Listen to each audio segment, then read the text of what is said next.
শীতের সকাল গড়িয়ে দুপুর হতেই জনস্রোতে রূপ নেয় ঢাকা আন্তর্জাতিক বাণিজ্য মেলা। সাপ্তাহিক ছুটির দিন হওয়ায় সকাল থেকেই টিকিট কাউন্টারে ছিল দীর্ঘ লাইন।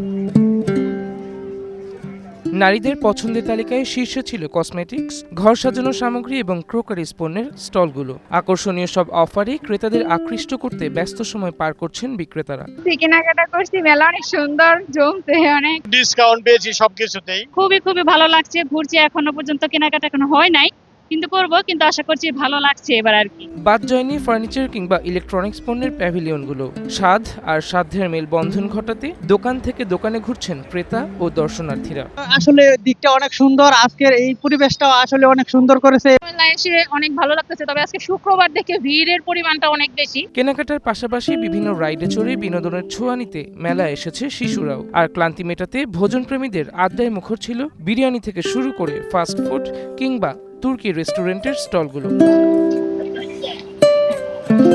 মেলায় বিপুল জনসমাগম সামলাতে নিরাপত্তা ব্যবস্থাও জোরদার করেছে আইনশৃঙ্খলা বাহিনী। Sadman Hossain, green news desk.